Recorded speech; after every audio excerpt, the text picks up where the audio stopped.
نبی کونین صلی اللہ تعالی علیہ وسلم کی زندگی کو دیکھ کر ہم اپنی زندگی اسی کے مطابق گزاریں، اس لیے اللہ تبارک و تعالیٰ نے ہمیں پیدا فرمایا ہے۔ بلکہ یوں کہہ لو کہ نبی کونین صلی اللہ تعالی علیہ وسلم کو راضی کرنے کے لیے ہم آ گئے ہیں، کیونکہ ہمارا یہ ایمان ہے، یقین ہے، خدا کی رضا چاہتے ہیں تو عالم، خدا کی رضا چاہتے ہیں تو عالم، خدا چاہتا ہے رضا محمد۔ کیا بات ہے، حق ہے، اللہ اکبر، یا رسول اللہ، زندہ باد،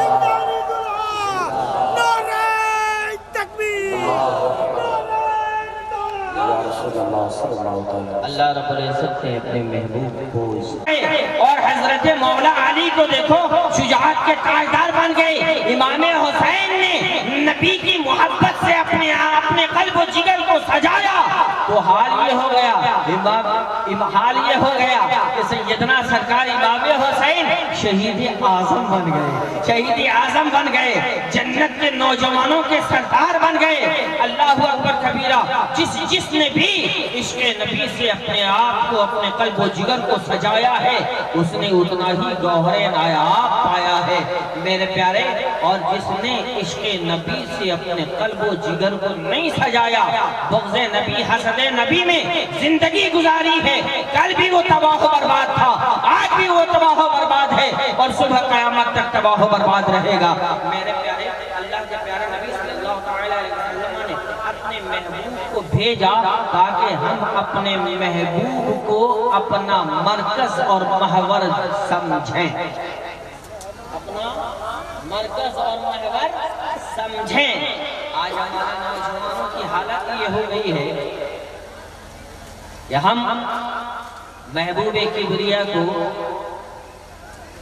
میں تو ڈائریکٹلی نہیں کہہ سکتا، لیکن ہمیں ایسا لگتا ہے کہ آج کا نوجوان محبوب کبریا کی زندگی کو نہیں دیکھتا، آج کا نوجوان فلمستان کے ہیرو کو دیکھتا ہے، اس کی زندگی دیکھتا ہے۔ میں نے دیکھا مولانا صاحب قبلہ ایک شخص کو دیکھا، ایک بچے کو دیکھا، وہ بالکل اتنا سا تھوڑا سا بال ہے اور باقی مکمل سفا چٹ ہے، اور وہ بھی اتنا سا بال، وہ بھی رنگا ہوا ہے، وہ بھی رنگا ہوا ہے، کوئی کالے سے رنگ رہا ہے، کوئی اجلے سے رنگ رہا ہے، کوئی نیلے سے رنگ رہا ہے۔ میں نے جب نگاہ اٹھائی، میں نے دیکھا کوئی سٹاکی پہن رکھا ہے، کوئی ہلکا پیجامہ پہن رکھا، ہلکا فل پینٹ پہن رکھا ہے، کوئی ٹی شرٹ پہن رکھا ہے، کوئی کرتا پہن رکھا ہے۔ ارے میرے پیارے، ہماری بربادی اسی میں ہے، ہماری بربادی اسی میں ہے۔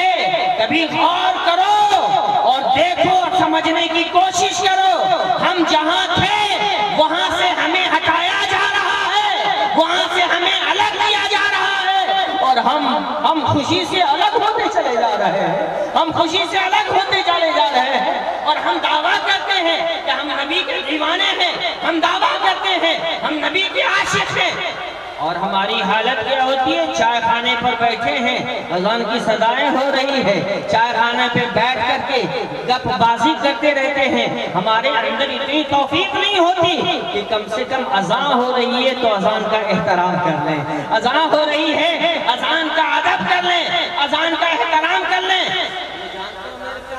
ہم دور کیوں ہوتے چلے جا رہے ہیں؟ اس کی صرف وجہ یہ ہے کہ ہمیں یہ سیاست ہے، کیونکہ عبد الرحمن ثانی کے دور میں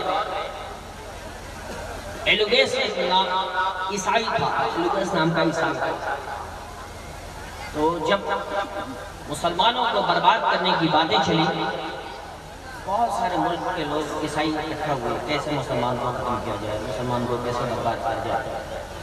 اس میں سبوں نے اپنے مشورہ پیش کیا، کسی نے کچھ کہا، کسی نے کچھ کہا، کسی نے کچھ کہا، کسی نے کچھ کہا، لیکن ایلوگیس کٹر عیسائی چپ چاپ بیٹھا۔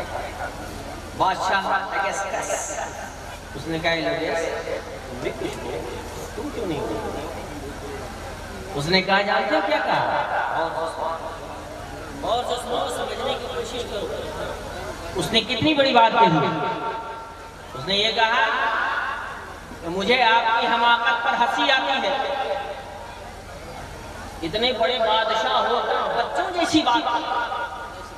اس نے کہا کیا؟ تو آپ نے کہا عبد الرحمن ثانی کو مار دو، ایک مارو گے دوسرا پیدا، دوسرا مارو گے تیسرا پیدا، تیسرا مارو گے چوتھا پیدا،